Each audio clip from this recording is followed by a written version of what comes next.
எத்தனை முறை கடவுளிடம் பிரார்த்தனை செஞ்சிருக்கிறேன்? எத்தனை முறை கடவுளே என் வாழ்க்கையை மாற்றுங்கள் என்று கேட்டிருக்கிறாய்?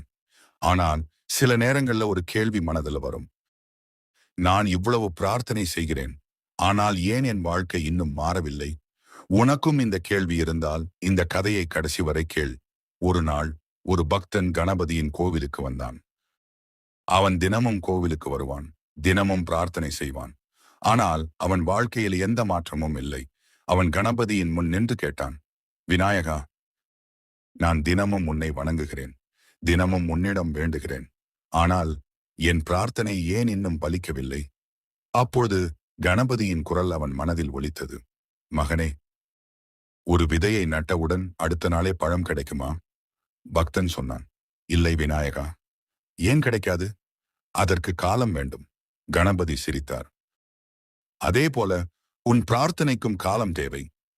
பக்தன் அமைதியாக நின்றான். கணபதி தொடர்ந்தார், பலர் பிரார்த்தனை செய்கிறார்கள், ஆனால் நம்பிக்கை இல்லாமல் செய்கிறார்கள்.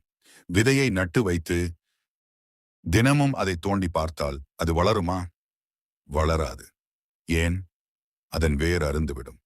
அதேபோல் நீ பிரார்த்தனை செய்துவிட்டு தினமும் சந்தேகப்படுகிறாய், தினமும் பயப்படுகிறாய், தினமும் கவலைப்படுகிறாய்.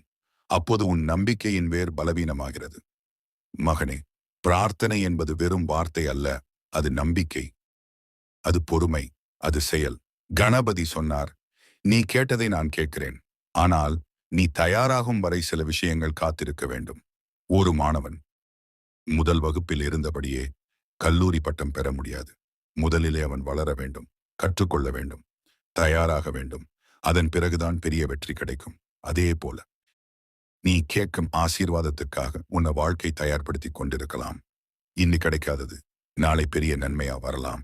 இன்னி தாமதமாய் இருப்பது நாளை சரியான நேரமாக இருக்கலாம். அதனால் தாமதத்தை தோல்வி என்று நினைக்காதே. தாமதம் என்பது கடவுளின் தயாரிப்பு நேரம். கணபதி மீண்டும் சொன்னார், பிரார்த்தனை செய், ஆனால் முயற்சியையும் செய். நம்பிக்கை வை, ஆனால் பொறுமையையும் கற்றுக்கொள்.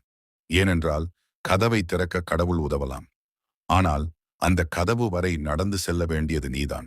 இன்றைக்கு உன் பிரார்த்தனை பலிக்கவில்லை என்று தோன்றலாம், ஆனால் அது கேட்கப்படவில்லை என்று அர்த்தமல்ல. அது இன்னும் உருவாகிக் கொண்டிருக்கலாம். அது இன்னும் உன்னை நோக்கி வந்து கொண்டிருக்கலாம். அதனால நம்பிக்கையை இழக்காதே, முயற்சியை நிறுத்தாதே, பிரார்த்தனையை கைவிடாதே. உன் நேரம் வரும், உன் ஆசீர்வாதம் வரும், உன் வாழ்க்கை மாறும். கணபதி சொல்கிறார், நம்பிக்கையுடன் காத்திரு. சரியான நேரத்துல உனக்கான கதவு திறக்கும். கணபதி கருணை உன்னுடன் இருக்கட்டும். உன் பிரார்த்தனைகள் நனவாகட்டும். உன் வாழ்க்கை மகிழ்ச்சியால் நிரம்பட்டும். இந்த வீடியோ உங்களுக்கு பிடித்திருந்தால் லைக், ஷேர், சப்ஸ்கிரைப் செய்யுங்கள். மேலும் இது போன்ற ஆன்மீக மற்றும் ஊக்கமளிக்கும் வீடியோக்களுக்கு எங்கள் சேனலை ஃபாலோ செய்து ஆதரவு தாருங்கள். உங்கள் ஆதரவு எங்களுக்கு